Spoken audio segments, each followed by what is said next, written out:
අයිබෝන් දුවේ පුතේ අද අපි එකතු වෙලා ඉන්නේ එක්ස්ප්‍රස් රිවිෂන් ක්ලාස් එකේ පළවෙනි පේපර් එකට අදාළ පිළිතුරු සාකච්ඡා කිරීමේ වීඩියෝවත් සමගයි.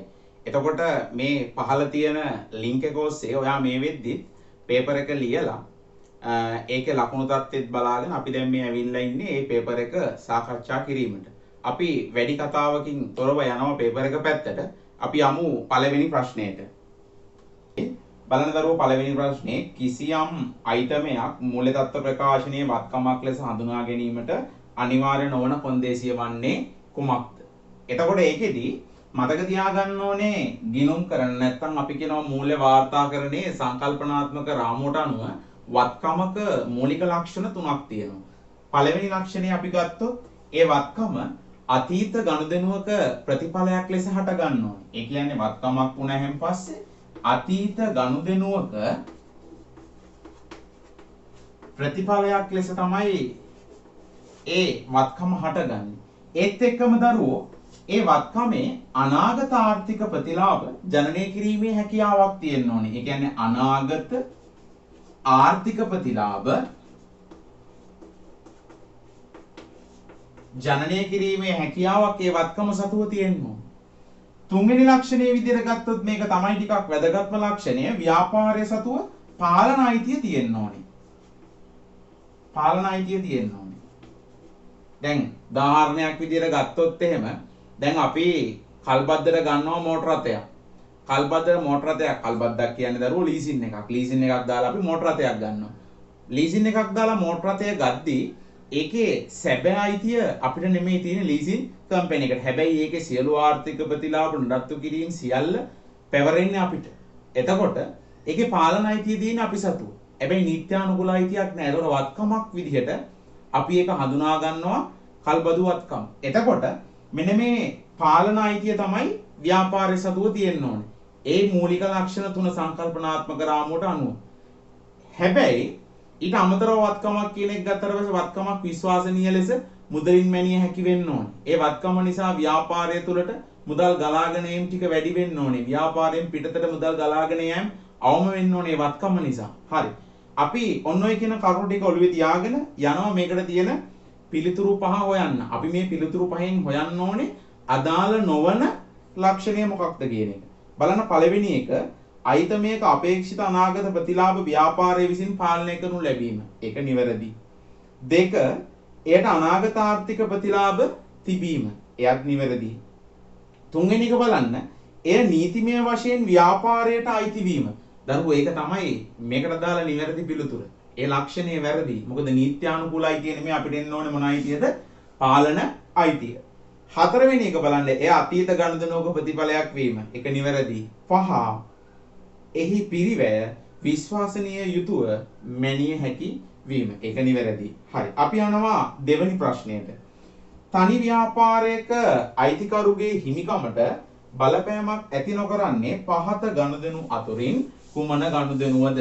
දැන් අපි දන්නවා හිමිකම කියන එක ගත්තොත් තනි පුද්ගල ව්‍යාපාරයක මෙන්න මේ හිමිකමට බලපෑම් කරන ප්‍රධාන ගනුදෙනු වර්ග හතරක් තියෙනවා. ඒක මම මෙන්න මේ විදිහට බෙදනවා. එකක් තමයි ධන බලපෑමක් එල්ල කරන සහ ඍණ බලපෑමක් එල්ල කරන කියන එක.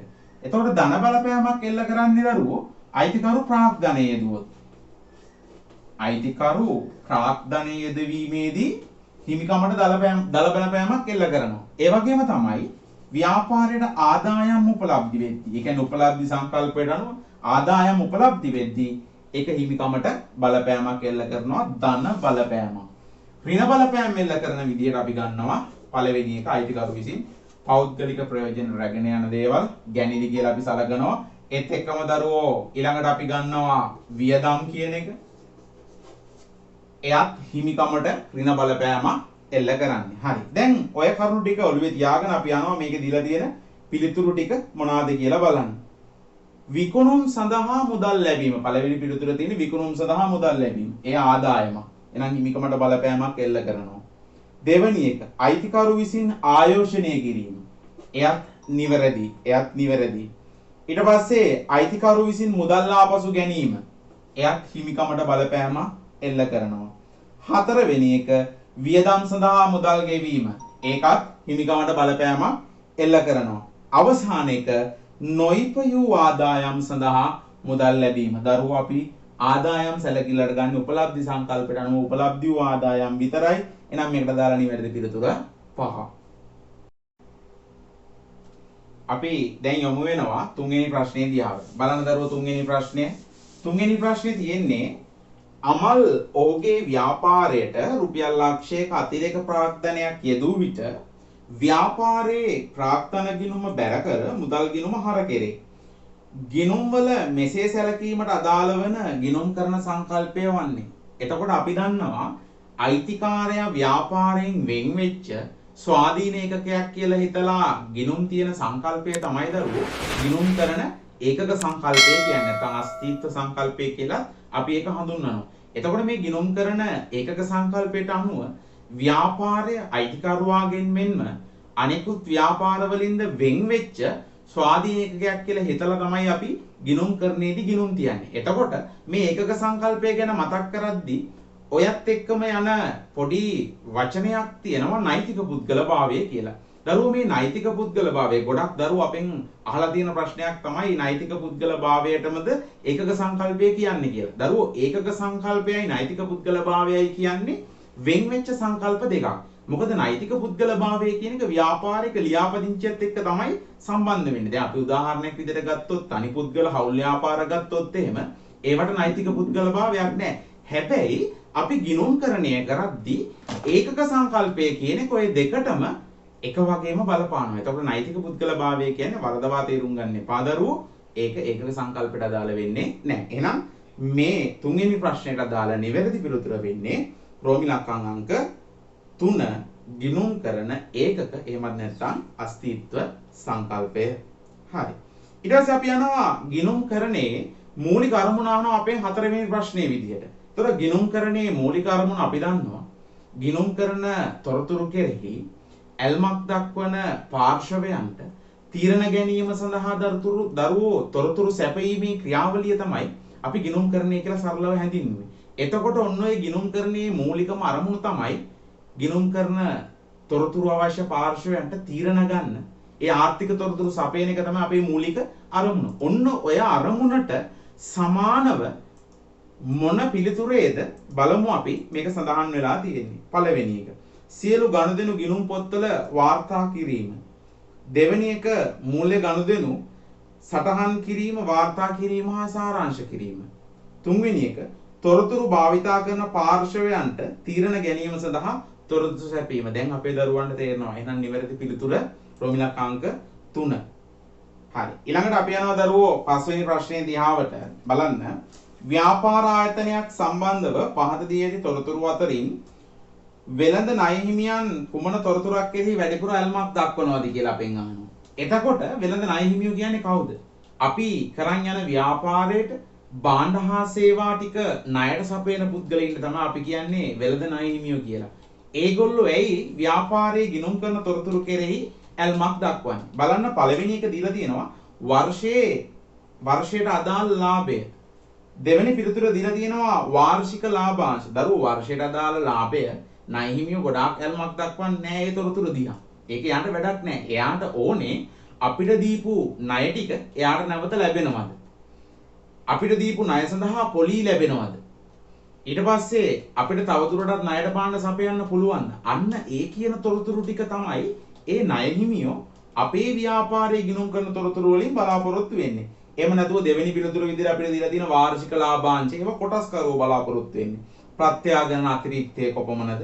ඒවා අදාළ වෙන්නේ නැහැ දරුවෝ ණය හිමියන්ට. බලන්න හතරවෙනි එකේ નિયમિત කාලයේදී ණය ගෙවීමේ හැකියාව. අන්න ඒ තොරතුර ණය හිමියෝ ගිණුම් කරන තොරතුරක් විදියට අපේ ව්‍යාපාරයේ කෙරෙහි ඇල්මක් දක්වනවා දැන ගැනීමට. එහෙනම් රෝමිලක් අංක 4 නිවැරදි පිළිතුර විදියට අපිට ගන්න පුළුවන්. අපි යනවා දරුවෝ 6 වෙනි ප්‍රශ්නේ දිහාවට. බලන්න 6 වෙනි ප්‍රශ්නේ අපෙන් අහලා තියෙන්නේ ගිණුම්කරණයේ නිමවුමක් ලෙස සලකනු නොලබන්නේ පාත ඒවායින් කවරක්ද? දරුවෝ මේ ගිණුම්කරණය කියන්නේ යන්ත්‍රයක්. මේ යන්ත්‍රය ඇතුළට දානවා යෙදවුම්. ඒ යෙදවුම් විදිහට අපි ගිණුම්කරණයේදී සලකන්නේ මුදලින් මැනිය හැකි ගනුදෙනු හා සිද්ධි. ගනුදෙනු හා සිද්ධි. මේක මුදලින් මැනිය හැකි ගනුදෙනු හා සිද්ධි කියලා අපි කියන්නේ මූල්‍ය මිනුම් සංකල්පයට අනුව. මොකද අපි මූල්‍ය මිනුම් සංකල්පයට අනුව මුදලින් මැනිය හැකි ගනුදෙනු හා සිද්ධි තමයි මේ ගිණුම්කරණයට යොදාගන්නේ. එතකොට මේක යම් නිශ්චිත ක්‍රියාවලියක් තියෙනවා. ප්‍රැස් කිරීම, වාර්තා කිරීම, වර්ග කිරීම, සාරාංශ කිරීම, විශ්ලේෂණය ඔන්න ඔහොම කියලා කාර්යයන් කීපයක් තියෙනවා. අපි ඒවා ගැන ඉදිරියේදී සාකච්ඡා කරනවා. ඒකෙදි එළියට එනවා ගිණුම්කරණයේ නිමවුම විදියට මූල්‍ය ප්‍රකාශන. මේ මූල්‍ය ප්‍රකාශන කියලා කිව්වට පස්සේ දරුවෝ මේක තනි ප්‍රකාශනයක් නෙමෙයි. මේක ඇතුලේ කොටස් පහක් තියෙනවා. දැන් උදාහරණයක් විදිහට ගණිතයේදී අපි ගන්නවනේ කවකටු පෙට්ටිය. හැබැයි කවකටු පෙට්ටිය කිව්වම ඔකේ තියෙන කව කට්ට විතරද? නෑ. ඔක ඇතුලේ කව කට්ට තියෙනවා, බෙදුම් කට්ට තියෙනවා, විහිිත චතුරස්‍රය තියෙනවා, අඩිභාගයේ රූලක් තියෙනවා, නේ කෝණමානයක් තියෙනවා. එතකොට ඒකේ අංග ගොඩක් තියෙනවා. හැබැයි අපි ඒකට සරලව කියන්නේ කවකටු පෙට්ටිය කියලා. ආන් ඒ වගේ තමයි මේ මූල්‍ය ප්‍රකාශන ගත්තට පස්සේ මේ මූල්‍ය ප්‍රකාශන වල කොටස් පහක් තියෙනවා. පළවෙනි එක තමයි දරුවෝ ලාභ හෝ අලාභ හා වෙනත් විස්තීර්ණ ආදායම් ප්‍රකාශනය. අපි මේකට ඉස්සර කියනවා ආදායම් ප්‍රකාශනය කියලා. පළවෙනි එක මොකක්ද? ලාභ හෝ අලාභ හා වෙනත් විස්තීර්ණ ආදායම් ප්‍රකාශනය. වෙනත් විස්තීර්ණ ආදායම් ප්‍රකාශනය. දෙවැනි එක මූල්‍ය තත්ත්ව ප්‍රකාශනය. මූල්‍ය තත්ත්ව ප්‍රකාශනය. තුන්වෙනි එක හිමිකම් වෙනස් වීමේ ප්‍රකාශනය. හිමිකම් වෙනස් වීමේ ප්‍රකාශනය. හතරවෙනි එක මුදල් ප්‍රවාහ ප්‍රකාශනය. මුදල් ප්‍රවාහ ප්‍රකාශනය. අවසාන එක අපි ගන්නවා ගිණුම් කරන සටහන් හා වෙනත්. සටහන් හා වෙනත්. එතකොට දැන් මේකේ අහලා තියෙන ප්‍රශ්නයට අදාළව අපිට දීලා තිනවා පිළිතුරු කීපයක්. බලන්න පළවෙනි එක දීලා තිනවා ආදායම් ප්‍රකාශනය. එතකොට ඒක නිවැරදි. පොදු ජර්නලය කියලා එකක් ගැන මේකෙදි කියවුණාද? නෑ දරුවෝ, පොදු ජර්නලය කියන්නේ අපේ මූලික පොතක්. අන්න නිවැරදි පිළිතුර රෝමිලක් අංක 2. මුදල් ප්‍රවාහ ප්‍රකාශනය කියන එක නිවැරදි. මූල්‍ය තත්ත්ව ප්‍රකාශනය කියන එක නිවැරදි. හිමිකම් වෙනස් වීම ප්‍රකාශනය කියන එක නිවැරදි. එහෙනම් මේකට අදාළ නිවැරදි පිළිතුර වෙන්නේ රෝමිලක් අංක 2. හරි. අපි යනවා දැන් 7 වෙනි ප්‍රශ්නේ දිහාවට. ව්‍යාපාරයක් විසින් ලබාගත් ණය සඳහා උපචිත වූ පොලිය ගිණුම්ගත කිරීම මගින්. ඒ කියන්නේ අපි ණයක් අරගෙන ඒ ණය සඳහා පොලිය ගෙවලා නැහැ. එහෙනම් ගෙවන්න ඕනේ. ඒක නිසා අපිට මොකද්ද වෙන්නේ කියලා අහනවා. දැන් අපේ ගිණුම් කරන සමීකරණය ගත්තොත් වත්කම් සමානයි හිමිකම ධන වගකීම්නේ. හිමිකම ධන වගකීම්. එතකොට මෙන්න මේකට ලබාගත් ණය සඳහා උපචිත වූ පොලිය. පොලිය කියන එක වර්ෂයට නැත්නම් අපේ ගිණුම් කාලච්ඡේදයට අදාළ නිසා අපි මේ අදාළ ප්‍රමාණය හිමිකමෙන් අඩු කරන්න ඕනේ. අදාළ ප්‍රමාණය හිමිකමෙන් අඩු කරන්න ඕනේ. මොකද කාලච්ඡේදයට ඒක අදාළයි. ගෙවලා නැහැනේ.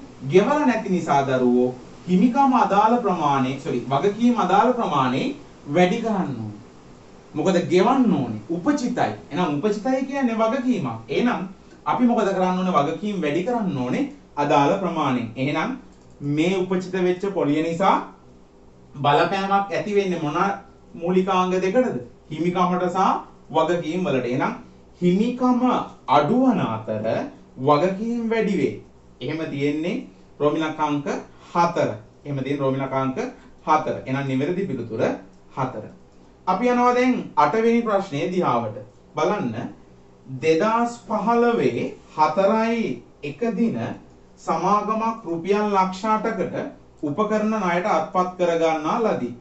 මෙම උපකරණ 2016 3.31 දිනෙන් අවසන් වර්ෂය සඳහා පිරිවැය මත 10%ක් ක්ෂය කරනු ලදී. මෙම ගනුදෙනු වල බලපෑම පහත සඳහන් කුමන සමීකරණයෙන් පෙන්눔 කරනු ලැබේද? අපි දීලා තියෙන සමීකරණය මේ විදිහට ලියාගමු. වත්කම් සමානයි වගකීම් ධන ප්‍රාග්ධනය. මේක තමයි අපිට දීලා තියෙන සමීකරණය. මුලින්ම දරුවෝ 4.1 සමාගම ලක්ෂ 8කට උපකරණයක් ණයට ගන්නවලුනේ. එතකොට මොකද වෙන්නේ? වත්කම් වැඩි වෙනවා ලක්ෂ 8ක් උපකරණ ගන්නේ ණයට නිසා වගකීමුත් වැඩි වෙනවා ලක්ෂ 8ක්. ඊට පස්සේ මේකේ අපිට තොරතුරු දීලා තියෙන අවුරුද්දකට. එතකොට වාර්ෂිකව ෂේ කරන්න ඕනේ. එතකොට වර්ෂයකට ෂේ හොයන්නේ ෂේ ප්‍රතිශතයේ 110ක් කියලා අපිට දීලා තියෙනවනේ. එහෙනම් ලක්ෂ 10 වැඩි කරනවා 110න්. එතකොට 110 බලන්න තියෙද්දි අග බිඳුව කපන්න පුරුදු වෙන්න. ලේසි ක්‍රම. එතකොට අපිට එනවා ෂේ කොච්චරක්ද 80000ක් කියලා. එතකොට දරුවෝ ෂේ අපි සටහන් කරන්නේ අදාළ වත්කම අඩු වෙනවා.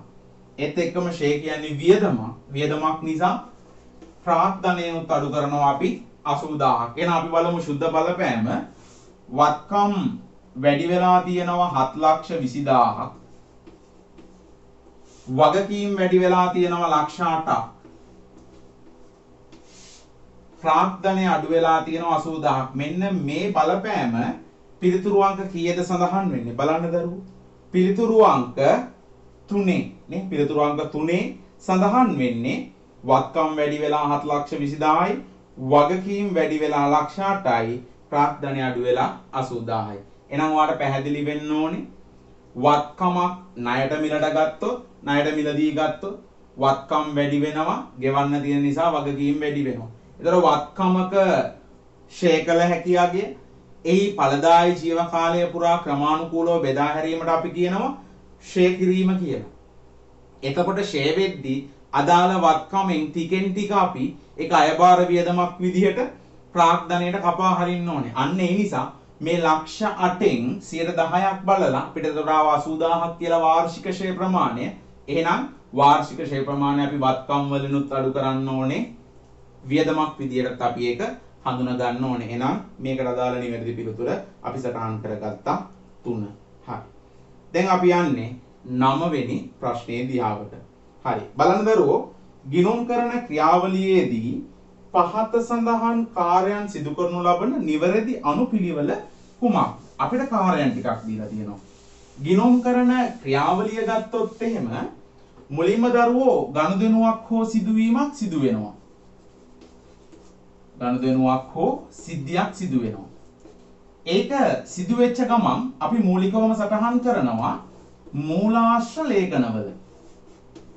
මූලාශ්‍ර ලේඛනවල සටහන් කිරීම සිද්ධ කරනවා.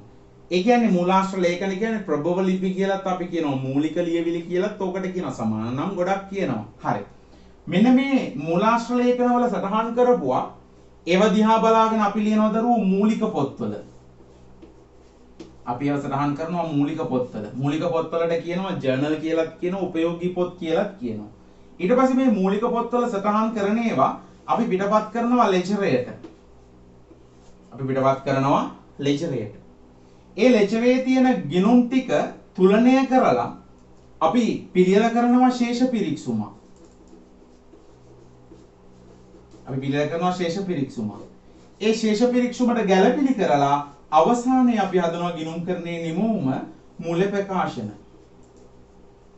ගිණුම් කරන නිමවුම මූල්‍ය ප්‍රකාශන පිළියෙල කිරීම සිද්ධ කරනවා. මේක තමයි දරුවෝ ගිණුම් කරන ක්‍රියාවලිය. ගනුදෙනු සිද්ධ වෙනවා. ඒ සිදුවෙච්ච ගමන්ම සටහන් කරන්නේ මූලාශ්‍ර ලේඛන, අපේ ලිඛිත සාක්ෂි ටික. ඊට පස්සේ ඒවා අපි මූලික පොත්වල සටහන් කරනවා මූලාශ්‍ර ලේඛන දිහා බලාගෙන. මූලික පොත්වල සටහන් කරපුවා අපි ලෙජරේට පිටපත් කරනවා.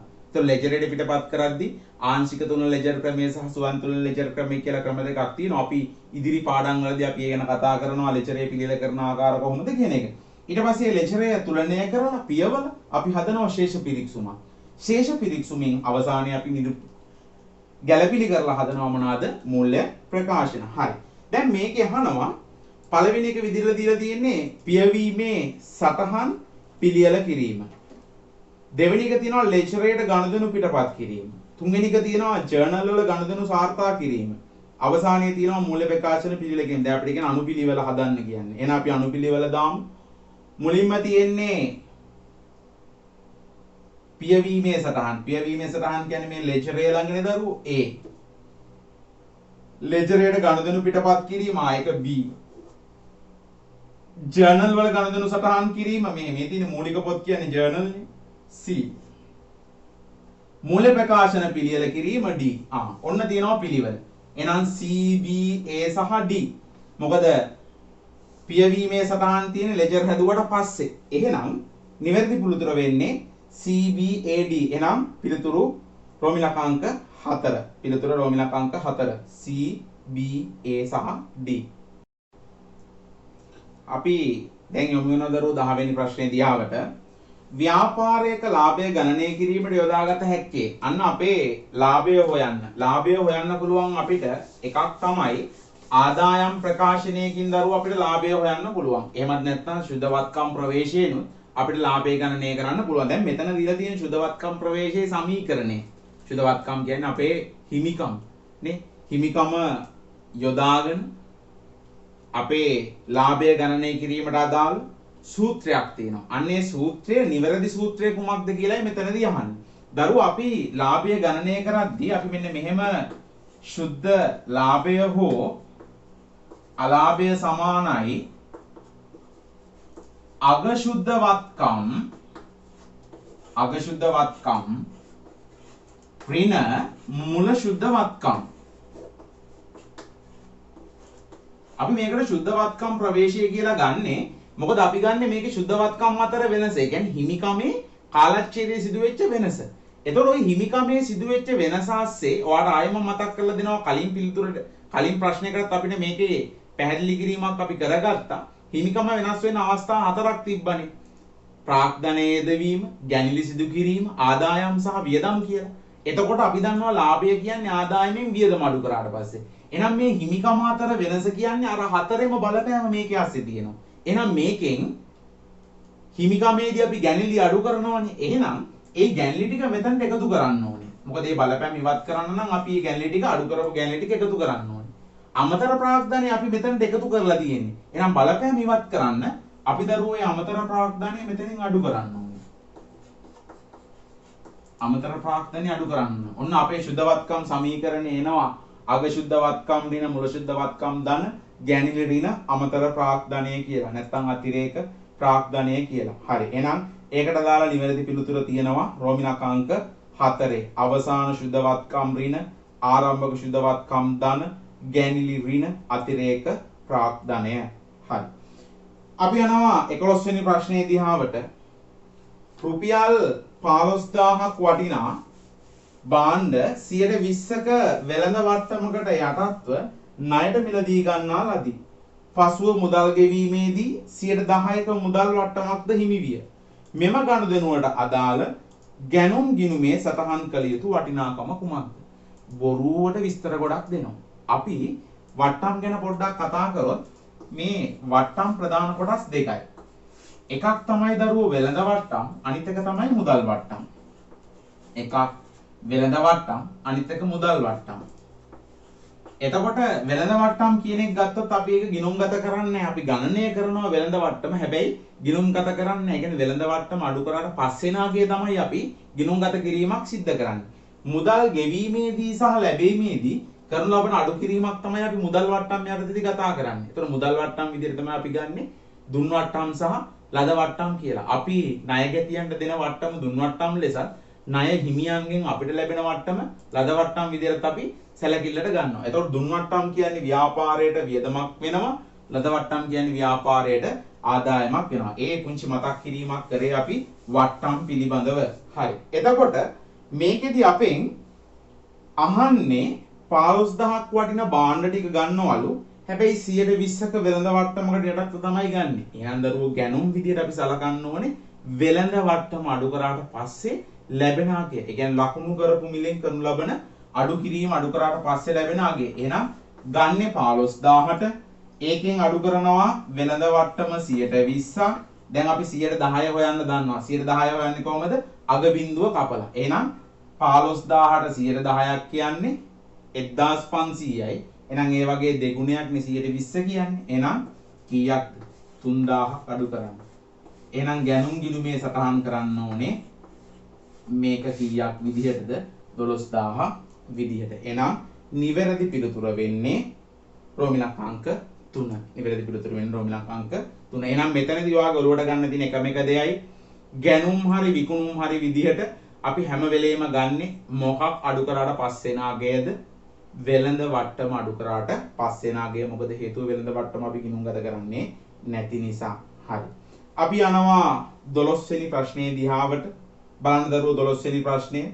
යම් ගිණුම් කාල සීමාවක ගනුදෙනු සම්බන්ධයෙන් ඉපයූ ආදායම් සහ දැරූ වියදම් එම කාල සීමාවේදීම තත්ත්ව ලෙස ලැබී හෝ ගෙවා හෝ තිබුණත් නැතත් ඒ ගැන නොසලකා එම ගිණුම් කාල සීමාව වෙනුවෙන් ගිණුම්ගත කළ යුතුය. මෙසේ සැලකීමට ඉවහල් වන ගිණුම් කරන සංකල්පය කුමක්ද? සරලවම කිව්වොත් වියදමක් තියෙනවා නම් ඒ වියදම කාලක්ෂේදයට අදාළ නම් ඒ වියදම මුදලින් ගෙවුවත් එකයි නැතත් එකයි වියදම විදියට සලකන්න. යම් කිසි ආදායමක් තියෙනවා නම් ඒ ආදායම කාලක්ෂේදය තුළ උපලබ්ධි වුණා නම් ඒ ආදායම මුදලින් ලැබුණත් එකයි නොලැබුණත් එකයි ආදායමක් විදියට සලකන්න. ඔහොම කියලා කියපු සංකල්පය මොකක්ද කියලායි අපෙන් මේ අහන්නේ. දරුවෝ එහෙම කියපු සංකල්පය අපි හඳුන්වනවා උපචිත සංකල්පය කියලා. මොකද උපචිත සංකල්පෙදී අපිට අවසර දෙනවා ඒ වියදම අදාළ කාලච්ඡේදයට අදාළ නම් අපි ගිණුම් කරන කාලච්ඡේදයට අදාළ නම් ඒක මුදලින් ගෙවුවත් එකයි නැතත් එකයි වියදම් විදිහට සලකන්න කියලා. ඒ වගේම තමයි උපලබ්ධි සංකල්පෙන් අපිට ආදායමක් උපලබ්ධි වීම ගැන කියද්දී උපචිත සංකල්පෙන් අවසර දෙනවා ඒ ආදායම උපලබ්ධි වුණා නම් ඒක මුදලින් ලැබුණත් එකයි නැතත් එකයි ගලපන්න කියලා. එහෙනම් මේකෙදි නිවැරදි පිළිතුර වෙන්නේ උපචිත පදනම රෝමිලක් ක්‍රමාංක 3. හරි. 13 වෙනි ප්‍රශ්නේ දිහාවට ගියාම පහත දැක්වෙන සමීකරණය තුලින් වඩාත්ම නිවැරදි ගිණුම් කරන සමීකරණය වන්නේ. හරි. ඒ සමීකරණය මම මේ විදිහට ගොඩනගනවා. මේකේ පළවෙනි එක ගත්තොත් දරුවෝ වත්කම් ධන බැංකු ණය. කොයිම වෙලාවකවත් බැංකු ණය කියන කෙනා වත්කම් වලට එකතු වෙන්න විදිහක් නැහැ. මොකද හේතුව බලන්න අපේ ගිණුම් කරන සමීකරණය වත්කම් සමානයි හිමිකම ධන වගකීම. දරුවෝ වගකීම් කියන කෙනා වත්කම් පැත්තට එද්දී ධන කෙනා සමාන ලකුණෙන් මෙහෙට එද්දී ඍණ වෙනවනේ. එතකොට බැංකු ණය කියන කෙනා ධන විදිහට එකතු වෙන්න බෑ. එහෙනම් පළවෙනි සමීකරණය වැරදි.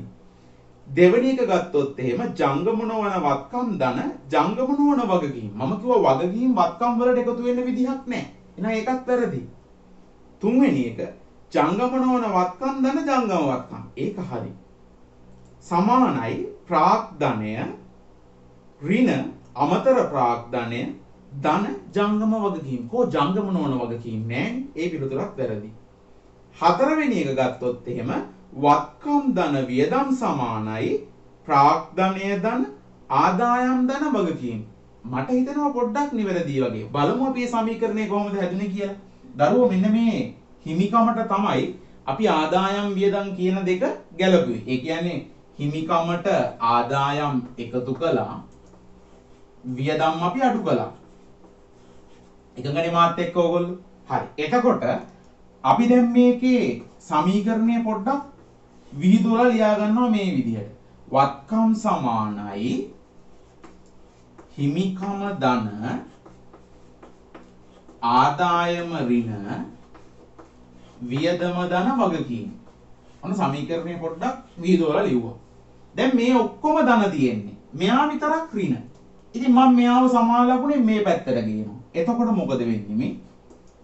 වත්කම් ධන වියදම් සමානයි හිමිකම ධන ආදායම ධන වගකීම්. අන්න එනම් ඒ සමීකරණය නිවැරදි. එනම් නිවැරදි පිළිතුර දරුවෝ රෝමිලක් අංක 4. අපි යනවා 14 වෙනි ප්‍රශ්නේ දිහාවට. පහත දැක්වෙන ඒවා අතුරින් ව්‍යාපාරික වියදම් වැඩිවීමට බලපාන ගනුදෙනුවක් වන්නේ. වියදම් වැඩිවීමට බලපාන ගනුදෙනුවක් වන්නේ. 1. පරිගණකයක් මිලට ගැනීම. දරුවෝ එක වත්කම. 2. ණය හිමියන්ට මුදල් ගෙවීම. වගකීම් අඩුවීම. 3. වැටුප් ගෙවීම. අන්න සේවක වැටුප් ගෙවද්දී අපේ වියදම වැඩි වෙනවා. අන්න නිවැරදි පිළිතුර 3.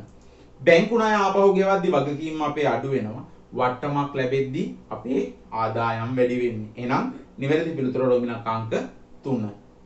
හරි. ඊට පස්සේ අපි යනවා 15 වෙනි ප්‍රශ්නේ දිහාවට. අස්පෘශ්‍ය වත්කම් ඇතුළත් කාණ්ඩය තෝරන. අස්පෘශ්‍යයි අල්ලන්න බෑ. අල්ලන්න බැරි වත්කම් මොනවාද තියෙන්නේ කියලා බලමු. පළවෙනි එක ස්වාධිකාරය නිවැරදි. ලිපි හිමිකම නිවැරදි. වෙළඳ ලකුණ නිවැරදි. හැබැයි පළවෙනි පිළිතුරේ මුදල් තියෙනවා. මුදල් අපි හැමෝටම අල්ලන්න පුළුවන්. බලන්න එහෙනම් දෙවෙනි පිළිතුරේත් මුදල් තියෙනවා. තුන්වෙනි පිළිතුරේත් මුදල් තියෙනවා. එහෙනම් ඒක ගන්න බෑ අපිට. හතරවෙනි පිළිතුරේ මුදල් කියලා දෙයක් නැහැ. මොනවද තියෙන්නේ බලමු. ස්වාධිකාරය, ලිපි හිමිකම, වෙළඳ ලකුණ, ආයෝජන. හරි. අන්න ඒව එකක්වත් අපිට අල්ලන්න බෑ. එහෙනම් පිළිතුර දරුවෝ 4. එහෙම කියද්දි අපේ දරුවෙක් කියයි කෝස පස්වෙනි එකේ මුදල් කියලා එකක් නැහැ නේ කියලා. ඔව් පස්වෙනි එකේ මුදල් නැතුණාට දරුවෝ තොගය තියෙනවා. තොගය කියන එක ස්පෘශ්‍යවත්කමක්. එහෙනම් නිවැරදි පිළිතුර වෙන්නේ රෝමිලක අංක 4. අපි යනවා 16ට. වඩාත් හොඳින් වත්කමක් විස්තර කරන්නේ කලින් කලින් ප්‍රශ්නය වගේමයි. ඒ නිසා මම මෙතනදී වැඩි වෙලාවක් අරන් පැහැදිලි කරන්නේ යනවා පිළිතුරටම. 1. ව්‍යාපාරයට අයත් හා අනාගත ආර්ථික වාසිය ඇති සම්පත්. ඒක නිවැරදි. හරිද?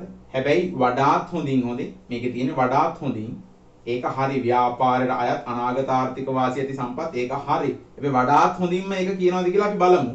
2. අනාගතයේදී මුදල් ලැබීමට අයිතිය ඇති ආර්ථික සම්පත්. අනාගතයේදී මුදල් ලැබීමට අයිතිය ඇති ආර්ථික සම්පත්. තරමක් දුරට හරි.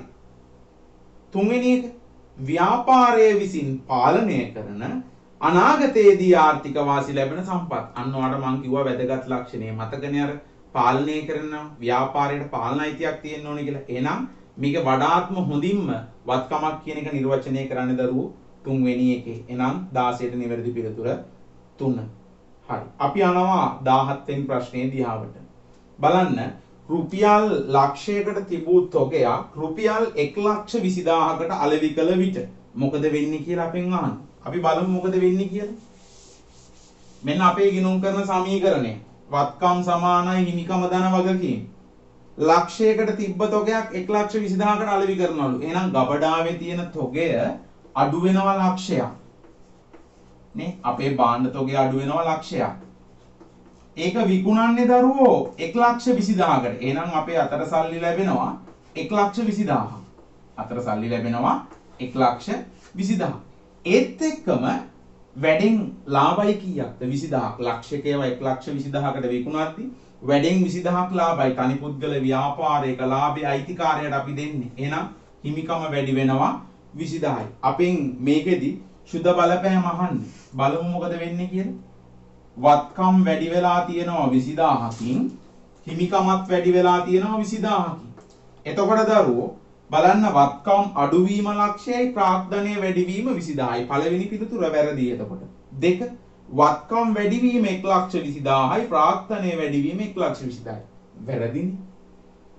3 වෙනි එක වත්කම් හා ප්‍රාග්ධනය 20,000කින් වැඩිවීම. හරිනේ. වත්කම් හා ප්‍රාග්ධනය 20,000කින් වැඩිවීම. එහෙනම් පිළිතුර 3 වෙනි පිළිතුර රෝමිලකං අංක 3. හරි. අපි යනවා දැන් 18 වෙනි ප්‍රශ්නේ දිහාවට. ප්‍රාග්ධන ස්වරූපයේ වියදමක් නොවන්නේ. අපි වියදමක් ගත්තා මේ වියදමේ ප්‍රතිලාභ ලැබෙන කාලය අනුව වියදම් ප්‍රදාන කොටස් දෙකකට බෙදෙනවා. එකක් තමයි දරුවෝ අයභාර වියදම්, අනිත් එක තමයි ප්‍රාග්ධන වියදම් කියලා කියන්නේ. එතකොට මේකෙදි ප්‍රාග්ධන වියදමක් කියන්නේ ඒකේ ප්‍රතිලාභ දිගු කාලීනයි නම්.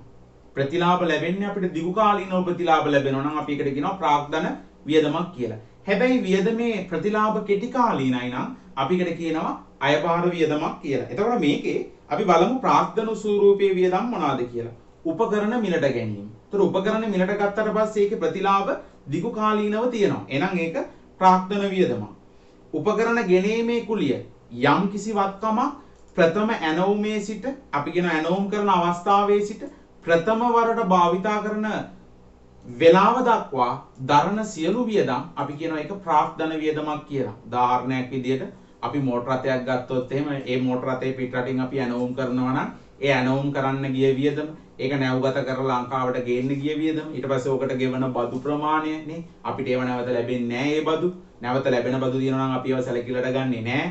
එතකොට උදාහරණයක් විදිහට වැට් ලියාපදිංචි නම් වැට් එක එහෙම අපි ඒකෙදි නැවත අපිට වැට් එක ලැබෙන නිසා අපි ඒ වගේ බදු සැලකිල්ලට ගන්න නැහැ. ඒව හැරෙන්න අපිට නැවත ලැබෙන්නේ නැති සියලුම දේවල් ටික අපි ඒකේ ප්‍රාග්ධන වියදමක් විදිහට අපි සලකනවා. ඒ කියන්නේ වාහනය ගෙනල්ලා පළවෙනි පාර පදින්න කලින් සර්විස් කරනවා නම් ඒ සර්විස් එකට යන වියදම පවා අපි සලකන්නේ ප්‍රාග්ධන වියදමක් විදිහට. එහෙනම් උපකරණ ගෙනීමේ කුලිය ප්‍රාග්ධන වියදමක්.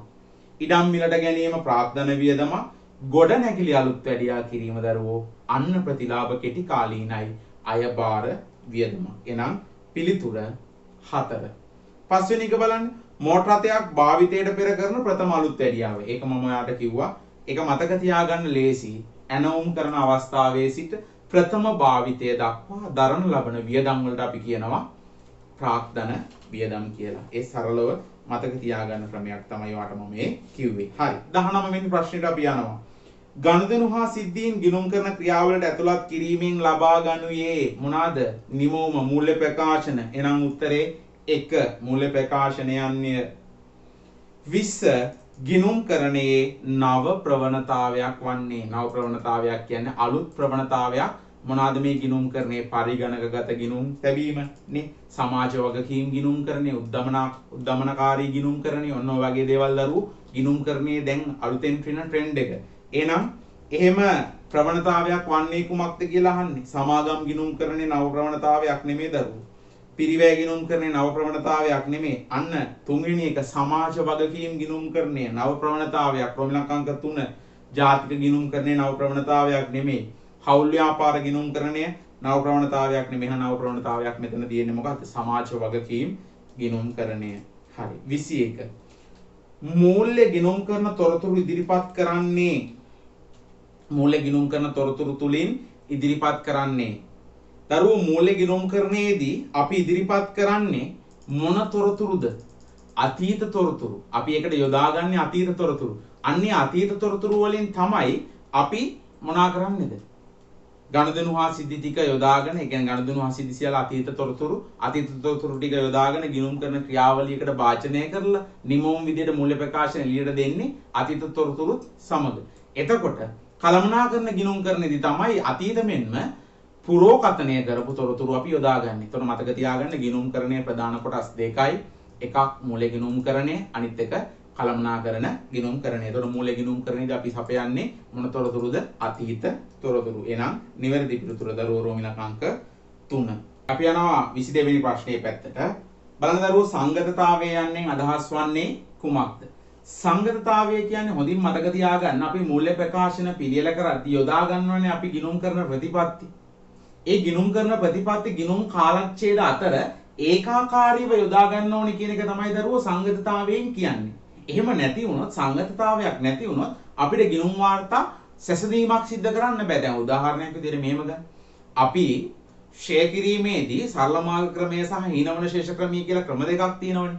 අපි මේ අවුරුද්දේ සරල මාර්ග ක්‍රමයට ෂෙයා කරනවා. ඊළඟ අවුරුද්දේ ගිණුම් හදද්දී හීනවන ශේෂ ක්‍රමයට ෂෙයා කරනවා. ඊට පස්සේ අවුරුද්දේ හීනවන ශේෂ ක්‍රමයට. ඊට පස්සේ සරල මාර්ග ක්‍රමයට. ඔහොම කාලච්ඡේද අතර අපි ෂෙයා ප්‍රතිපත්තිය වෙනස් කරොත් එහෙම දරුවෝ අපිට කාලච්ඡේදයන් අතර ගිණුම් කරන තොරතුරු සසඳන්න වෙන්නේ නැහැ. දැන් තවත් උදාහරණයක් ගත්තොත් එහෙම අපි තොග ගණනය කරනවා කියමුක අවසන් තොගේ. එතකොට තියෙනවා ක්‍රම දෙකක්. එකක් FIFO ක්‍රමය, අනිත් එක WACC ක්‍රමය කියලා. එතකොට FIFO ක්‍රමය යොදා ගන්නවනම් ඒ කාලච්ඡේද සියල්ලම FIFO ක්‍රමය යොදා ගන්න ඕනේ. ඒකාකාරීව යොදා ගන්න ඕනේ. එහෙම වුණොත් තමයි අපිට ගිණුම් කරන කාලච්ඡේද අතර ගිණුම් කරන තොරතුරු මොනවද කරන්න පුළුවන්? සසඳන්න පුළුවන් වෙන්නේ. ඒ නිසා මේ සංගතතාවයේදී කියවෙන්නේ ගිණුම් කරන ප්‍රතිපත්ති අපි ගිණුම් හදන කාලච්ඡේද අතර ඒකාකාරීව යොදා ගන්න ඕනේ කියන එක. බලන්න දරුවෝ ඒකට අදාළ පිළිතුර පළවෙනි එකේ තියෙනවා ගිණුම් කරන තොරතුරු නිශ්චිත කාලයකට හා ඒකකට අදාළ විය යුතුයි. ඒක වැරදි. දෙක ගිණුම් කරන තොරතුරු පසුගිය වර්ෂවල තොරතුරු සමග සැසඳිය හැකි බව. ඒක සැසඳිය හැකි බව. හොඳේ. සැසඳිය හැකි බව කියන එක තියෙන්නේ සංගතතාවයක් තිබ්බොත් විතරයි. තුන්වෙනි එකේදී බලන්න මූල්‍ය ප්‍රකාශන පිළියෙල කිරීමේදී අනුගමනය කරන ප්‍රතිපත්ති විවිධ කාලච්ඡේද අතර ඒකාකාරී විය යුතු බවයි. එනම් නිවැරදි පිළිතුර 3. හතරවෙනි එකත් බලමු අපි. ගිණුම් කරන තොරතුරු විශ්වාස කළ යුතු අයුරින් ඉදිරිපත් කළ යුතු බව. ඒක විශ්වාසනීයත්වය. 5. මූල්‍ය ප්‍රකාශන මගින් ඉදිරිපත් කරන තොරතුරු ආර්ථික තීරණ ගැනීමට ප්‍රයෝජනවත් විය යුතුයි. ප්‍රයෝජිතාවය ඒක නෙමෙයි සංගතතාවය කියන්නේ රෝමිලක අංක 3. හරි.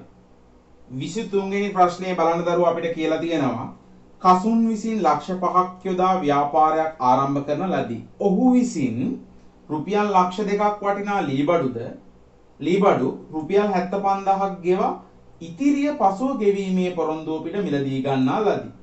තවද රුපියල් 1,20,000ක වෙළඳ භාණ්ඩ අත්පිට මුදලටද 80000ක වෙළඳ භාණ්ඩ ණයටද මිලදී ගන්නා ලදී. රුපියල් 80000ක් පිරිවැය වූ භාණ්ඩ ලක්ෂයකට ණයට විකුණු අතර මින් 50000ක් විකුණු අවස්ථාවේදී ලැබූ අතර ඉතිරිය පසුව ගෙවීමට පොරොන්දු විය. ඉහත ගනුදෙනු නිසා කසුන්ගේ ව්‍යාපාරයේ වත්කම් වල සිදු වූ වෙනස කොපමණද? බලන්නකෝ දැන් ඔයාලට මේ ගනුදෙනු ඔක්කොම එක දිගට දීලා තියෙන්නේ. එක වාක්‍යයකින් දීලා තියෙන්නේ. එතකොට ඔයා මේක හිමීට කියවන ගමන් සමීකරණයට දාන්න ඕනේ. විභාගෙදි කලබල වෙන්නේ නැතුව පරිස්සමෙන් කියවන්න ඕනේ. හරිද? විභාගෙදි කාලය කියන එක ඊටාම වැදගත්.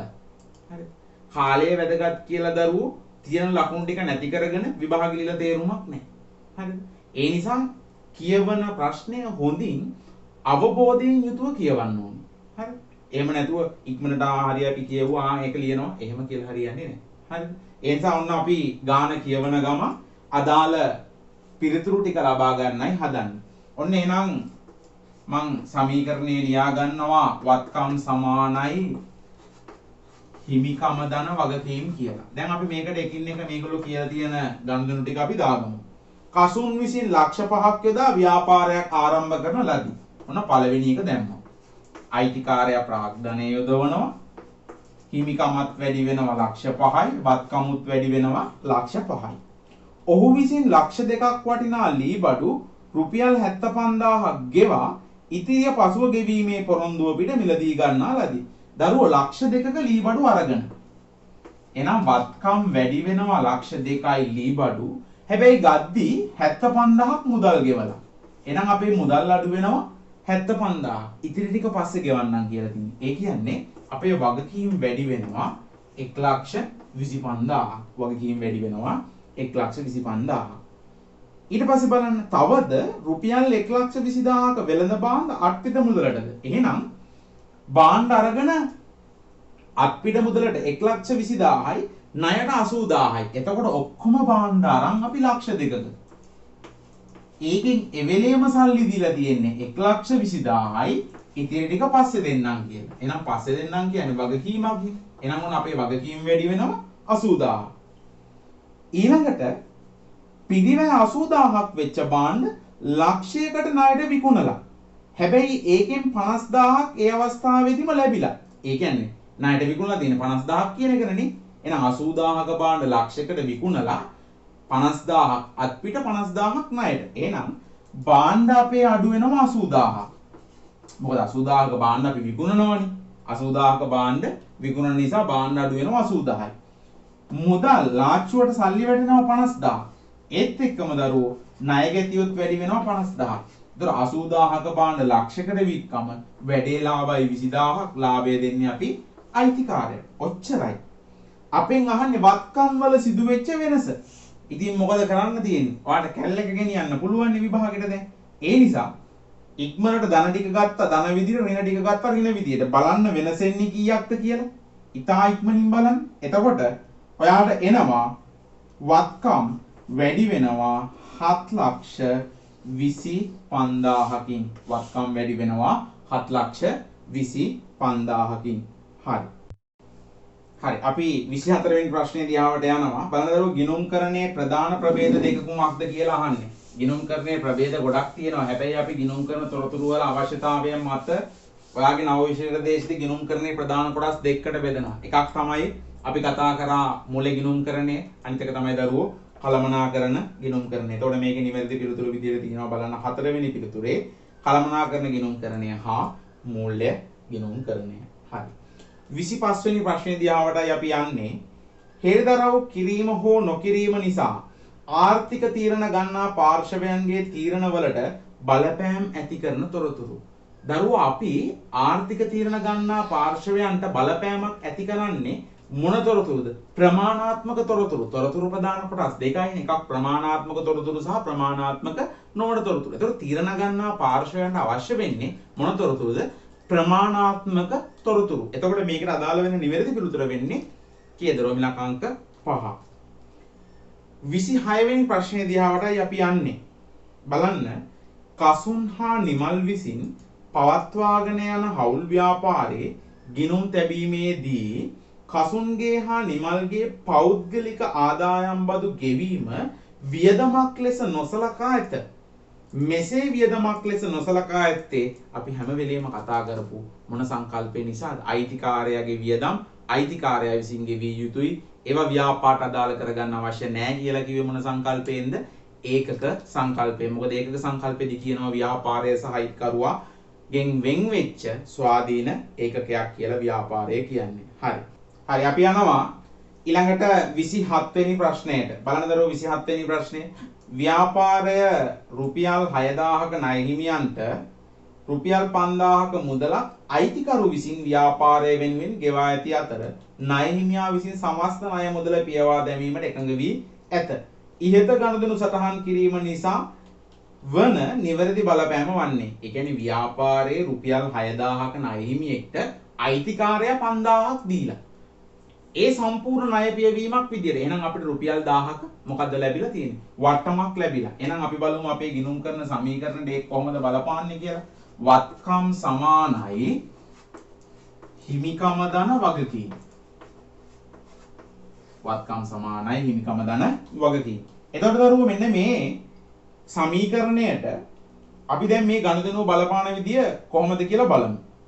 රුපියල් 6000ක ණය හිමියෙක්ට අයිතිකාරයා තමයි 5000 දීලා තියෙන. දරුවෝ අයිතිකාරය ව්‍යාපාරට මුදල් යෙදවීමක් හා සමානයි. එහෙනම් හිමිකම වැඩි වෙනවා 5000යි. හිමිකම වැඩි වෙනවා 5000යි. හැබැයි කීයක ණය හිමියෙක්ටද? 6000ක ණය හිමියෙක්ට. එහෙනම් ණය හිමියෝ අඩු වෙනවා 6000යි. වැඩෙන් අපිට 1000ක වට්ටමක් ලැබුණා. එහෙනම් නැවතත් හිමිකම වැඩි වෙනවා 1000යි. එහෙනම් මේකේ සුද්ධ බලපෑම මොකද්ද වෙලා තියෙන්නේ? හිමිකම වැඩි වෙලා 6000යි. වගකීම් අඩු වෙලා 6000යි. එහෙනම් මීට දාල පිළිතුර බලන්න දරුවෝ. පළවෙනි එකේ තියෙන වත්කම් 6000කින් අඩු වෙයි නෑ. වත්කම් සම්බන්ධ වෙන්නේ නෑ දරුවෝ. දෙවෙනි එකේ බලන්න වගකීම් 5000කින් අඩුවීම 5000කින් නෙමෙයි වගකීම් 6000කින් අඩු වෙනවා.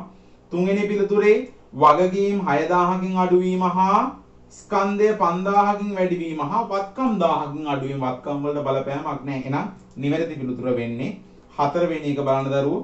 වගකීම් 6000කින් අඩුවීම සහ ස්කන්ධය 6000කින් වැඩිවීම. එහෙනම් නිවැරදි පිළිතුර 4. හරි අපි යනවා 28 වෙනි ප්‍රශ්නේ දිහාට බලන්න දරුවෝ. තනි පුද්ගල ව්‍යාපාරයක අයිතිකරුගේ හිමිකමට බලපෑමක් ඇති නොකරන ගනුදෙනුව කුමක්ද?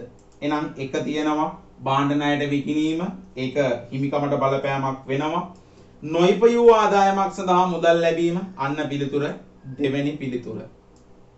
නොයිපයූ ආදායමක් සඳහා මුදල් ලැබුණම දරුවෝ ඒක හිමිකමට බලපෑමක් වෙන්නේ නැහැ. මොකද උපලබ්ධි සංකල්පන නොයක ආදායමක් නොවන නිසා. හරි. ඒක අපි කලිනුත් ප්‍රශ්නයකදී සාකච්ඡා කළා. හරි අපි යනවා දැන් 29 වෙනි ප්‍රශ්නේ දිහාට බලන්න දරුවෝ. කපිලගේ ව්‍යාපාරයේ 20000ක 28000ක විකුණුම් මිල වූ භාණ්ඩ අමල්ගේ ව්‍යාපාරයෙන් ණයට මිලදීගෙන ඇත. භාණ්ඩ විකිණීමේදී අමල් 10%ක වට්ටමක් අඩු කරන අතර මාසක් ඇතුළත මුදල් ගෙවනු ලැබුවොත් 4%ක වට්ටමක් ලබා දෙයි. කපිලගේ ව්‍යාපාරයේ විකුණුම් ගිණුමේ සටහන් කරන වටිනාකම වන්නේ. ඔයාලට කලින් පැහැදිලි කිරීම මතක නම් දරුවෝ අපි ගැනුම් සහ විකුණුම් හඳුනාගන්නේ මොන වට්ටම අඩු කරාට පස්සේ නාගේද? වෙළඳ වට්ටම අඩු කරාට පස්සේ න අගේ. එහෙනම් කෙලින්ම 28000න් අපි අඩු කරමු වෙළඳ වට්ටම 10%ක්. 10% වන්නේ කෙටි ක්‍රමයේ මං කිව්ව අග බිඳුව කපලා දාන්න. එහෙනම් 2800යි. එහෙනම් අඩු කරාට පස්සේ දරුවෝ අපිට පිළිතුරක් ලැබෙනවා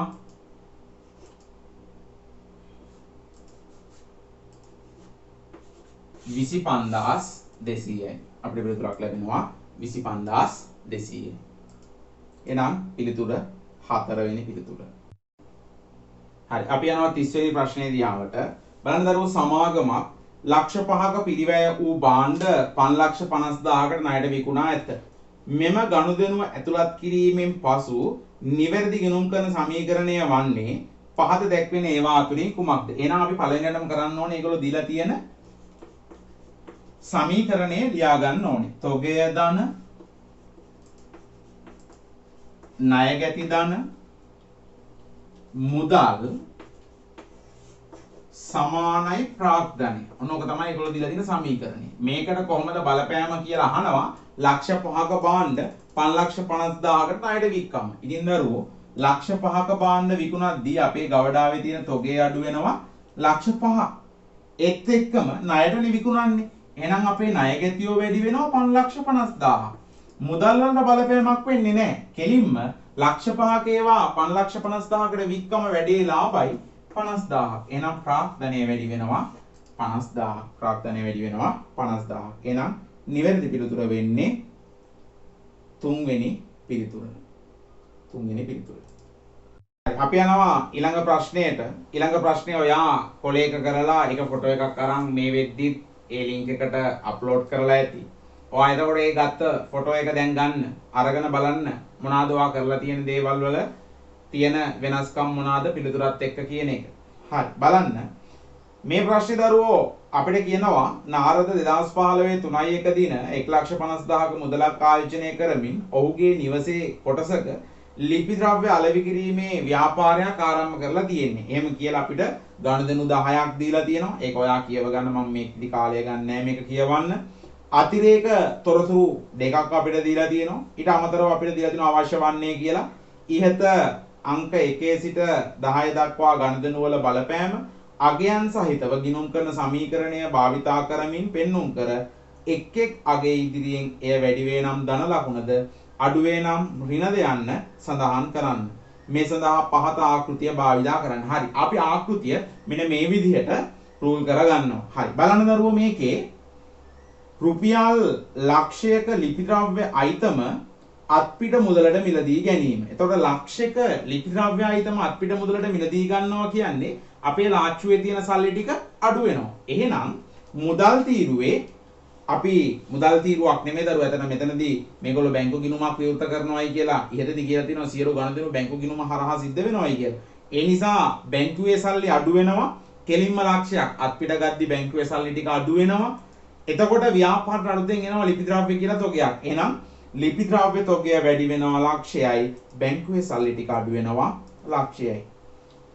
අපි යනවා දෙවෙනි එකට. රුපියල් 70,000ක් පිරිවැය වූ ලිපි ද්‍රව්‍ය අයිතම ලක්ෂයකට අත්පිට මුදලට විකුණන ලදී. එහෙනම් ඔන්න දැන් ලාච්චුවේ තියෙන සල්ලි බැංකුවේ සල්ලි කියන්නේ එකක්. හේතුව මේගොල්ලෝ සියලු ගණදෙනු බැංකු ගිණුම හරහා සිද්ධ කරනවායි කියලා තියෙනවා. එහෙනම් අපි බැංකුවේ තියෙන සල්ලි ලාච්චුවේ තියෙන සල්ලි වලට සමානයි කියලා අපි ගන්නෙ. එහෙනම් අපේ ගබඩාවේ තියෙන ලිපි ද්‍රව්‍ය 70,000ක් අඩු වෙනවා. ගබඩාවේ තියෙන ලිපි ද්‍රව්‍ය 70,000ක් අඩු වෙනවා. එහෙම 70,000ක් අඩු වෙද්දී අපේ ලාච්චුවේ තියෙන සල්ලි වැඩි වෙනවා කොච්චරක්ද? ලක්ෂයක්. ලාච්චුවේ තියෙන සල්ලි වැඩි වෙනවා ලක්ෂයක්. ඒත් එක්කම 70,000ක ලිපි ද්‍රව්‍ය ලක්ෂයකට විකුණද්දී එතනින් ජනනය වෙනවා 30,000ක ලාභයක්. එහෙනම් හිමිකමත් දරුවෝ වැඩි වෙනවා 30,000ක්. හිමිකමත් වැඩි වෙනවා 30,000ක්. අපි යනවා තුන්වෙනි ප්‍රශ්නයට. රුපියල් 1,50,000ක ලිපි ද්‍රව්‍ය අයිතම ණයට ගන්නා ලදී.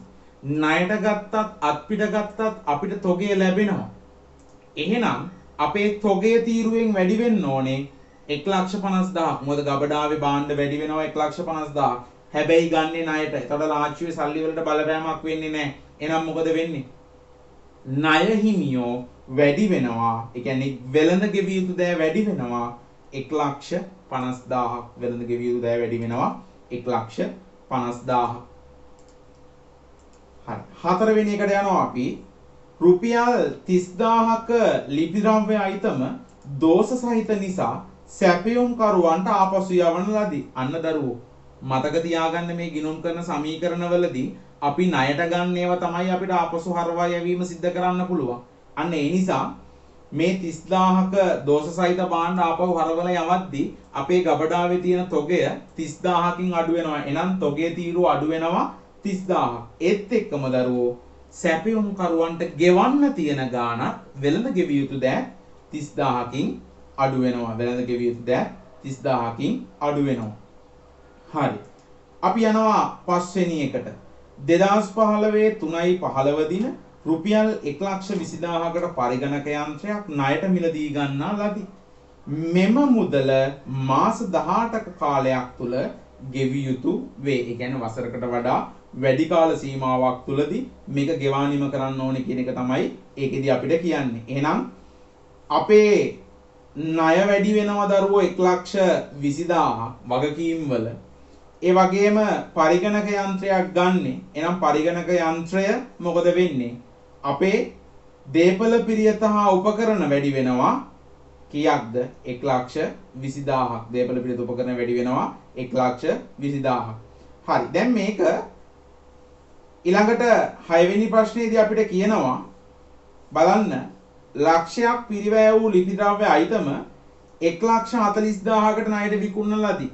ලක්ෂයක් පිරිවැය වූ ලිපි ද්‍රව්‍ය අයිතම 1,40,000කට ණයට විකුණන ලදී. එහෙනම් අපේ ගබඩාවේ තියෙන තොගේ අඩු වෙනවා හැම වෙලේම මතක තියාගන්න පිරිවැයට තමයි තොගය බලපාන්නේ. එහෙනම් ගබඩාවේ තියෙන තොගේ අඩු වෙනවා දරුවෝ ලක්ෂයයි වැඩි වෙනවා 1,40,000ක් ණය ගැතියෝ එහෙමත් නැත්නම් අපි කියනවා වෙළඳ ලැබිය යුතු දෑ කියලා. එහෙනම් වෙළඳ ලැබිය යුතු දෑ වැඩි වෙනවා කීයක්ද 1,40,000ක්. එහෙනම් ලක්ෂයක ඒවා 1,40,000කට වික්කම කොච්චරක් ලාභයිද? කොච්චරක් ලාභයිද? කෙලින්ම අපිට ලාභයි දරුවෝ 40,000ක්. එහෙනම් හිමිකම වැඩි වෙනවා 40,000ක්. 7 15,000ක් වූ කාර්යාල සහායකරුගේ මාසික වැටුප් ගෙවන ලදී. 15,000ක් වූ කාර්යාල සහායකගේ මාසික වැටුප් ගෙවන ලදී. එහෙනම් 15,000ක් කාර්යාල සහායකයාගේ මාසික වැටුප ගෙවලා ලාච්චුවේ සල්ලි ටික අඩු වෙනවා. එහෙනම් බැංකු තීරුවේ අඩු වෙනවා 15,000ක්. ඒ වගේ මේක වියදමක්. වියදමක් නම් මේ සමීකරණය අපි මොකෙන්ද අඩු කරන්නේ? හිමිකමෙන් අඩු කරනවා. එහෙනම් හිමිකමෙන් අඩු කරනවා දරුවෝ 15,000ක්. ඊළඟට නාරදගේ පෞද්ගලික භාවිතයට රුපියල් 30,000ක් ව්‍යාපාරයෙන් ගන්නා ලදී. අන්න අයිතිකාරයා ගැන්ලි සිද්ධ කරලා. ගැන්ලි සිද්ධ කරොත් මොකද වෙන්නේ? ව්‍යාපාරයේ බැංකුවේ සල්ලි ටික අඩු වෙනවා 30,000යි. ඒත් එක්කම අයිතිකාරයාගේ හිමිකමත් අඩු වෙනවා 30,000ක්. අයිතිකාරයාගේ හිමිකමත් අඩු වෙනවා 30,000ක්. හරි අපි යනවා 9 වෙනි ගනුදෙනුවට. ගෙවිය යුතු ශේෂය මත 5%ක වට්ටමකට යටත්ව ලිපි ද්‍රව්‍ය සැපයුම් කරුවන්ට ගෙවිය යුතු මුදල ගෙවන ලදී. එහෙනම් අපි බලන්න ඕනේ කොච්චරක් මේ ණය හිමියන්ට අපි ගෙවන්න තියනවද කියලා. එහෙනම් බලන්න දරුවෝ අපි 1,50,000ක ණය ගත්තා නේ. 1,50,000ක ණයට ගත්තා. හැබැයි ඒකෙන් කීයක් අපි ආපසු හරවා යවුවද? 30,000ක් හරවල යවුවා. එහෙනම් අපිට ගෙවන්න තියෙන්නේ මෙයාට ඇත්තටම කීයක්ද? 1,20,000යි. මෙයාට ගෙවන්න තියෙන්නේ කොච්චරක්ද? 1,20,000යි. ඒකිනුත් කීයක වට්ටමක්ද අපිට අඩු කරන්නේ? 105ක වට්ටමක්. එහෙනම් අපි බලමු 1,20,000ට 105ක් කියන්නේ කොච්චරක්ද කියලා. බලන්න දරුවෝ. ඔන්න 1,20,000ට 105ක් කියන්නේ මේ බිංදු දෙකට බිංදු දෙක කැපුණා. ඔන්න වැඩි කරා. ඔන්න අපිට උත්තරයක් එනවා කීයද? 6,000ක් කියලා. එහෙනම් ඔන්න 105ක වට්ටමක් කියන්නේ 6,000ක් අඩු වෙනවා. ඒතකොට 6,000ක් අඩු වෙනවා කියන්නේ 1,20,000න් 6,000ක් අඩු කරලා එහෙනම් අපිට සල්ලි ගෙවන්න වෙන්නේ කීයද? අපිට ගෙවන්න වෙන්නේ 1,14,000යි. 1,14,000යි. එහෙනම් අපේ බැංකුවේ සල්ලි ටික අඩු වෙනවා 1,14,000ක්. හැබැයි වෙළඳ ගෙවිය යුතු දෑ සම්පූර්ණයෙන්ම පිය වෙනවා. ඒ කියන්නේ 1,20,000ක් අඩු වෙනවා. වැඩෙන් අපිට වාසිය රුපියල් 6,000ක්. ඒ නිසා හිමිකම ලද වට්ටම් කියන ආදායම නිසා හිමිකම වැඩි වෙනවා 6,000යි. ඊට පස්සේ දරුවෝ 10 වෙනි ප්‍රශ්නේ බලන්න 5%ක වට්ටම් අඩු කොට ණය ගැතියන්ගෙන් ලැබිය යුතු මුදල ලබා ගන්නා ලදී. අපි බලමු ණය ගැති ශේෂය කීයද කියලා. ඒක අපි වෙළඳ ලැබිය යුතු දෑ තීරුව ගත්තා නම් ඒ වෙළඳ ලැබිය යුතු දෑ තීරුවේ අවසාන අගය තමයි අපිට කියන්නේ මොකක්ද? ණය ගැතියන්ගෙන් ලැබිය යුතු මුදල කියලා. එහෙනම් බලන්න ණය ගැතියන්ගෙන් ලැබිය යුතු මුදල කොච්චරද කියලා. මෙතන තියෙනවා බලන්න. අපි ණයට භාණ්ඩ විකුණලා තියෙනවා 1,40,000ක භාණ්ඩ ණයට විකුණලා තියෙනවා. එතකොට 1,40,000න් 105ක වට්ටමක් අපි අඩු කරනවා. එහෙනම් 1,40,000න් 105ක් කියන්නේ දරුවෝ කීයක්ද? බලන්න මේ බිඳු දෙකට මේ බිඳු දෙක කැපුණාට පස්සේ අපිට එනවා මෙතන 14 වැඩි කරන්න තියෙනවා 5න්. එතකොට අපිට උත්තරයක් එනවා 7,000ක් කියලා. එතකොට 1,40,000න් 7,000ක් අඩු කරාම අපිට පිළිතුරක් ලැබෙනවා 1,33,000ක් කියලා. එහෙනම් අපිට ණය ගැතියන්ගෙන් ලැබෙනවා 1,33,000ක්. එහෙනම් ඔන්න බලන්න ණය ගැතියන්ගෙන් ලැබෙන මුදල බැංකු වැඩි වෙනවා 1,33,000ක්. හැබැයි දැන් ණය ගැතිය කොච්චරක් අඩු වෙනවද? ණය ගැතිය අඩු වෙනවා 1,40,000ක්ම. ණය ගැතිය අඩු වෙනවා 1,40,000ක්. මොකද ඒගොල්ලෝ අපිට ආපහු ඒ වට්ටම දෙන්නේ නැහැ. එහෙනම් අපිට ඒක වෙච්ච පාඩුවක් නිසා හිමිකමෙන් අඩු වෙනවා දරුවෝ 7,000ක්. හිමිකමෙන් අඩු වෙනවා 7,000ක්. හරි. එහෙනම් ඔන්න ගනුදෙනු අංක 1 සිට 10 දක්වා ගනුදෙනු වල බලපෑම් අපි ගිණුම් කරන සමීකරණයට මෙන්න මේ විදිහට දැක්වුවා. හරි. දෙවෙනි ප්‍රශ්නේ මොකක්ද අපෙන් අහන්නේ කියලා බලමු. හරි. අපි යනවා දැන් දෙවෙනි එකේ. මොකක්ද අහලා තියෙන්නේ දෙවෙනි ප්‍රශ්නෙන් අපෙන් 2015 3.31 දිනෙන් අවසන් මාසය සඳහා ව්‍යාපාරයේ ආදායම් ප්‍රකාශනය 2015 3.31 දිනෙන් අවසන් මාසය සඳහා ව්‍යාපාරයේ ආදායම් ප්‍රකාශනය. හරි. දැන් අපි රූල් කරගන්න හදන්නේ අපේ ආදායම් ප්‍රකාශනය. හරි.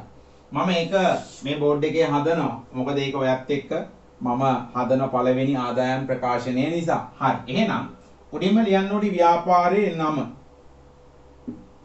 කාගේ ව්‍යාපාරයේද? නාරදගේ ව්‍යාපාරයේ.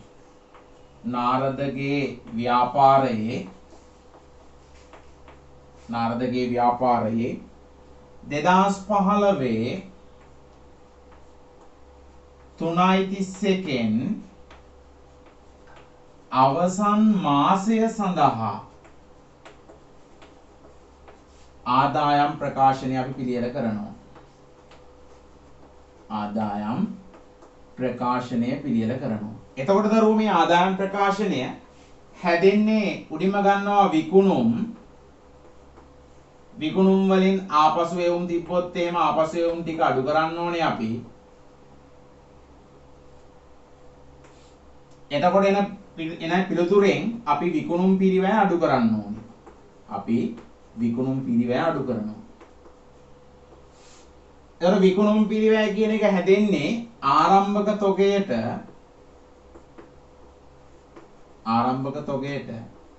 එකතු කරනවා දරුවෝ ගැනුම්.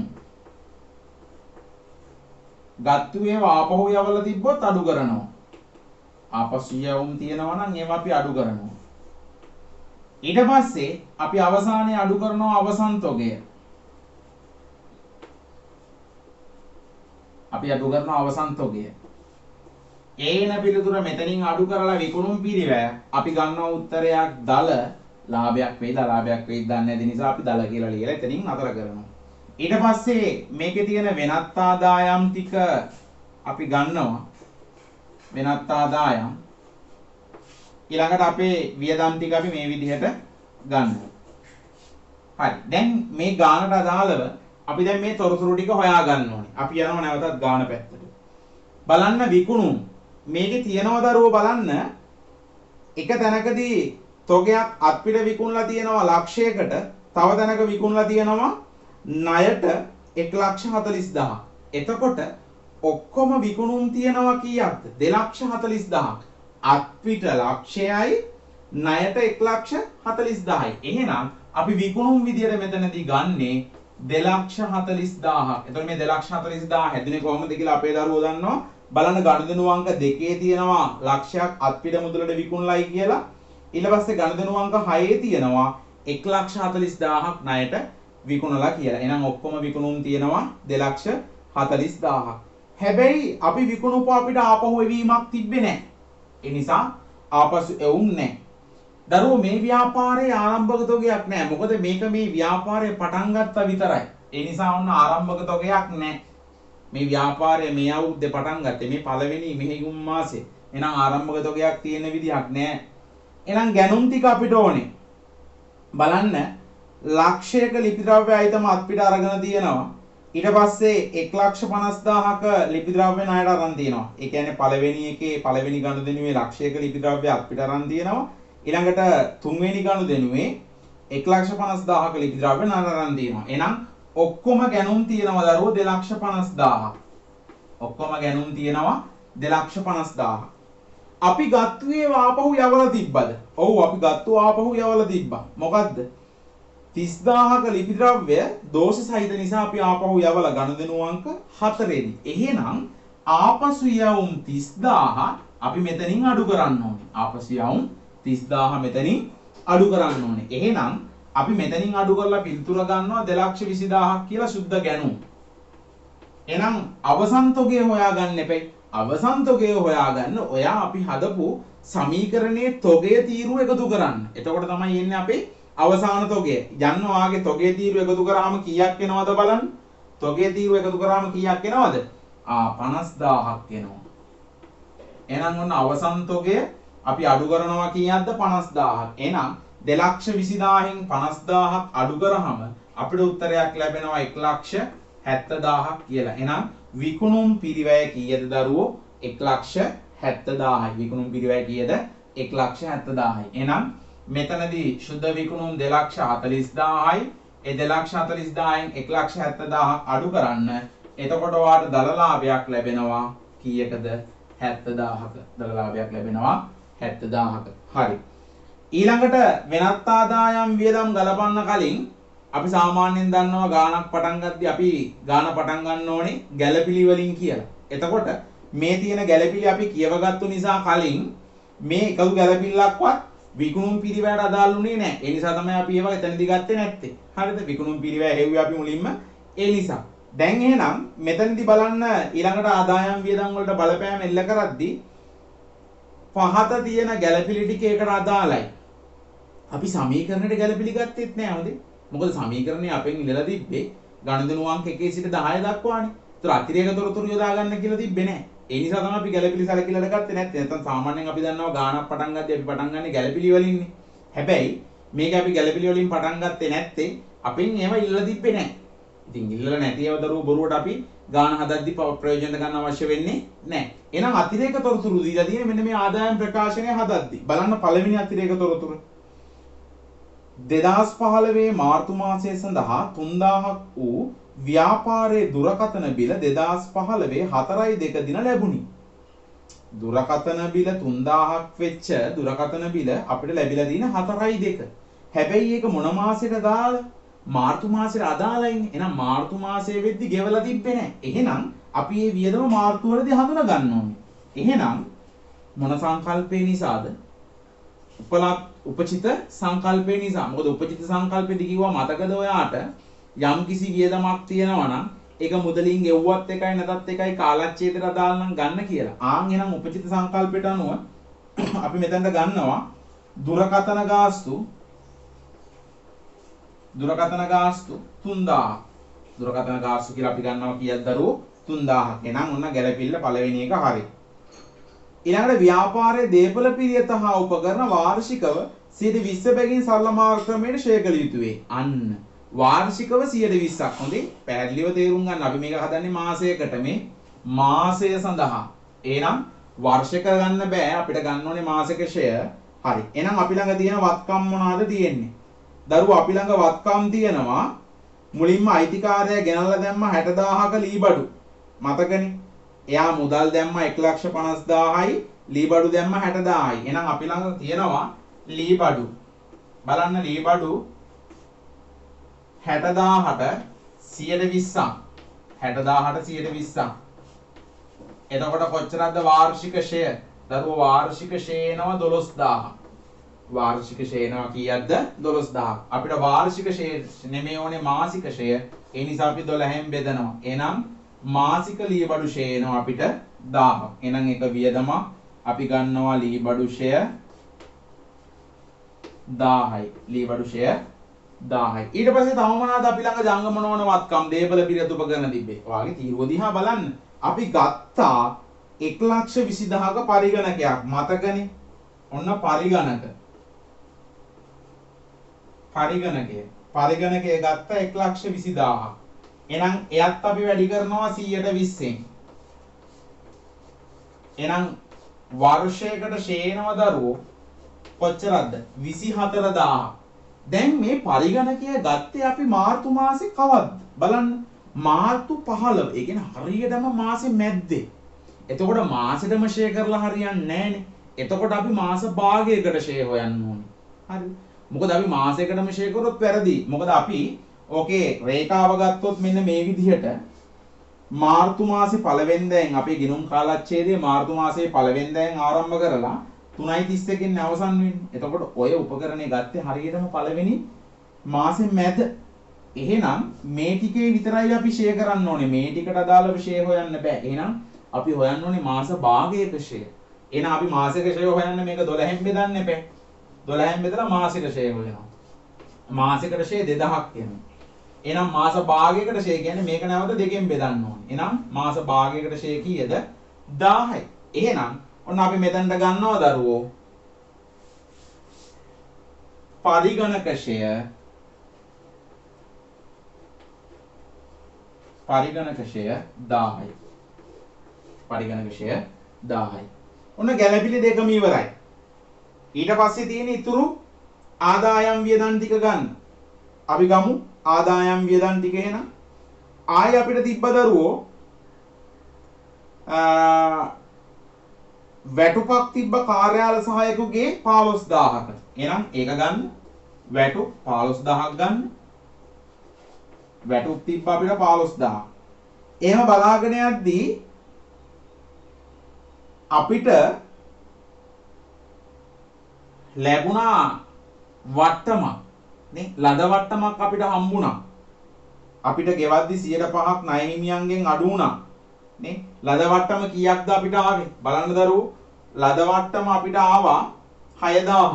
එහෙනම් ලද වට්ටම් කියන්නේ වෙනත් ආදායමක්. එහෙනම් ලද වට්ටම් ගන්න 6000ක්.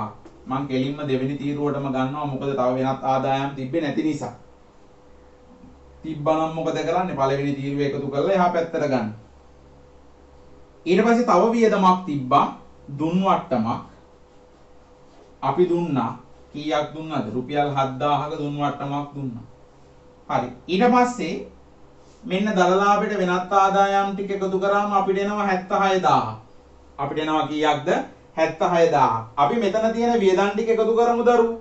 මේ වියදම් ටික එකතු කරලා එහා පැත්තෙන් අපි අඩු කරන්න. බලන්න අඩු කරාම කීයක්ද ඔයාලට උත්තරේ ලැබෙන්නේ කියලා. මෙතන 10යි 10යි 17න් 7යි 1යි 27000. ඔයාලට වියදම් ලැබෙනවා 27000. එහෙනම් 76000න් 27000ක් අඩු කරලා ඔයාලට ලැබෙනවා ශුද්ධ ලාභය දරුවෝ 49000ක්. එහෙනම් ඔන්න ඔයාලට එනවා ශුද්ධ ලාභය 49000යි. ශුද්ධ ලාභය එනවා 49000යි. හරි. එහෙනම් ඔන්න දෙවෙනි එකට අදාළ ආදායම් ප්‍රකාශනයත් අපි පිළියෙල කළා. තුන්වෙනි ප්‍රශ්නේ මොකක්ද අපෙන් අහන්නේ? පහත ආකෘතිය භාවිතා කරමින් 2015 3.31 දිනට ව්‍යාපාරයේ හිමිකම් සංයුතිය. හරි. මේක මම මේ විදිහට මකා ගන්නවා. අපි යනවා ඊළඟ කොටසට.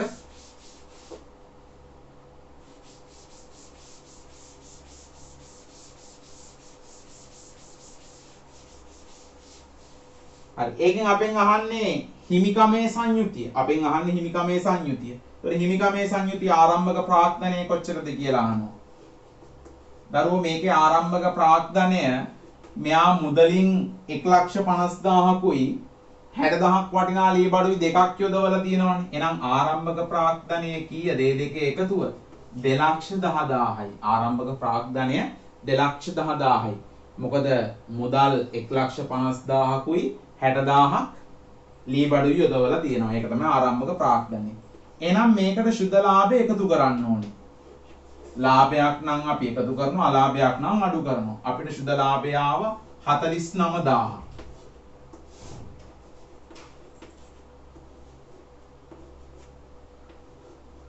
එහෙනම් එතන තියෙනවා 2,59,000. එහෙනම් මේකේ තියෙන ගැණිලි තිබ්බා, ගැණිලි අඩු කරන්න ඕනේ අපි. හිමිකම හොයද්දී අවසාන හිමිකම හොයද්දී ගැණිලි අඩු කරන්න බෑ. අමතර ප්‍රාග්ධනයක් තිබ්බොත් එකතු කරන්නත් ඕනේ. එහෙනම් ගැණිලි තියනවා දරුවෝ මේකේ කීයක් තිබ්බද බලන්න. ගැණිලි තියනවා මේකේ එයාගේ පෞද්ගලික ප්‍රයෝජනෙට 30000ක් ගෙනිච්චා කියලා. එහෙනම් ගැණිලි තියෙන්නේ 30000යි. එහෙනම් අවසාන ප්‍රාග්ධනය එනවා රුපියල් 2,29,000ක් අවසන් ප්‍රාග්ධනය. අවසන් ප්‍රාග්ධනය 2,29,000යි. හරි. අපි දැන් එක්ස්ප්‍රස් රිවිෂන් ක්ලාස් එකේ පළවෙනි පේපර් එක මේ විදිහට අපි සාකච්ඡා කරලා අවසන් කරනවා. ඔයාලට මේ පේපර් එකේ තවත් මොනවා හරි ගැටලු සහගත තැන් තියෙනවා නම් ඔයාලට මේ පේන WhatsApp අංකයට මැසේජ් එකක් දාලා ඒක මාත් එක්ක සාකච්ඡා කරන්න පුළුවන් මොනවා හරි ගැටලු සහගත තැනක් තියෙනවා නම් ඔයාට ඒවට අදාළ පිළිතුරු සැපීමට අපි සූදානම් වෙලා ඉන්නේ. එහෙනම් දරුවෝ අපි එක්ස්ප්‍රස් රිවිෂන් එකේ දෙවෙනි පේපර් එකත් එක්ක සම්බන්ධ වීමේ බලාපොරොත්තු වෙයි. අද අපි සමු ගන්නවා එහෙනම් හැමෝටම සුබ දවසක් ආයුබෝවන්.